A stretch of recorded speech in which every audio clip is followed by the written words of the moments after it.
पप्पू और वो बहता हुआ बच्चा, एक दिल छू लेने वाली कहानी।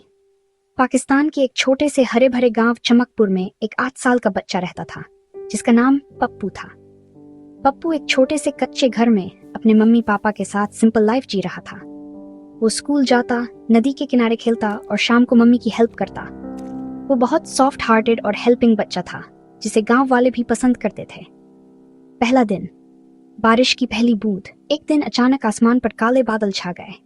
बादलों की गड़गड़ाहट और ठंडी हवा ने गांव वालों के दिलों में डर भर दिया। कुछ ही देर में बारिश ने आसमान से जमीन पर तेजी से बरसना शुरू कर दिया। पप्पू अपनी खिड़की के पास बैठा बारिश की बूंदों को कांच पर नाचते हुए देखता रहा। उसे बारिश पसंद थी, लेकिन आज ये बारिश कुछ अलग लग रही थी। ज्यादा भारी, ज्यादा सैड। दूसरा दिन, पानी का कहर। बारिश रुकने का नाम ही नहीं ले रही थी। गांव के नाले भर चुके थे। कुछ छोटे कच्चे मकान पानी में डूबने लगे थे। पप्पू के पापा छत से पानी निकालने में बिजी थे और मम्मी ने घर का सामान ऊंची जगहों पर रख दिया था। लोग मस्जिद में जमा होकर प्रेयर कर रहे थे कि बारिश रुक जाए। तीसरे दिन जब रोज की तरक्की के पास बैठा बारिश देख रहा था, अचानक उसने दूर से कुछ चीखने की आवाज सुनी। उसने खिड़की से झांक कर देखा तो वो के पास बहने वाला नाला अब एक डेंजर संधि में बदल चुका था। पानी की स्पीड बहुत तेज थी। फिर पप्पू की नजर एक छोटे बच्चे पर पड़ी जो पानी में बहता चला रहा था। उसके एक बड़े फटे हुए थे और वो हेल्प के लिए हाथ हिला रहा था। आसपास कोई नहीं था। पप्पू का दिल जोर से धड़कने लगा। एक मोमेंट के लिए उसने मम्मी पापा की बातें याद की कि पानी से दूर रहा करो, मगर अगले ही मोमेंट उसने बिना कुछ सोचे दरवाजा खोला और बारिश में दौड़ लगा दी। पप्पू भागते हुए नाले के किनारे पहुंचा। पानी बहुत तेज था, मगर वो एक मोमेंट की देरी किए बिना पानी में कूद गया। उसने बच्चे का हाथ पकड़ने की कोशिश की। दोनों बार बार डूबते, मगर पप्पू ने गिव अप नहीं किया। आखिर में किसी तरह वो बच्चे को किनारे पर लाने में कामयाब हो गया। बच्चा बहुत वीक और डरा हुआ था। उसके बॉडी पर नील थे और वो कांप रहा था।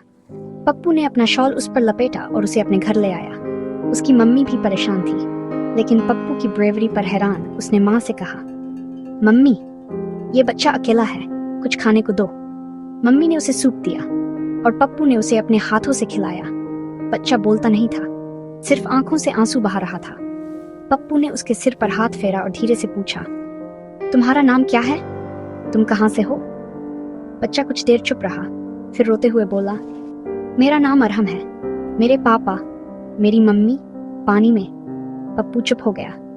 वो समझ गया कि अरहम अपने मम्मी पापा से बिछड़ चुका है। शायद वो अब इस दुनिया में नहीं रहे। पप्पू ने डिसाइड किया कि वो अरहम को अकेला फील नहीं होने देगा। अगले दिन जब बारिश कुछ रुकी तो पप्पू ने अपने पापा के साथ अरहम को उसके गांव ले जाने की कोशिश की। रास्ते बंद थे, मगर पापा ने मोटरसाइकिल के जरिए कई कच्चे रास्तों से उन्हें दूसरे गांव तक पहुंचाया। वहां जाकर पता चला कि वाकई अरहम के मम्मी पापा का घर बह चुका था और गांव के कुछ लोग उनकी बॉडीज ढूंढने की कोशिश कर रहे थे। अरहम की नानी, जो किसी दूसरे गांव में रहती थी, वहां पहुंची थी।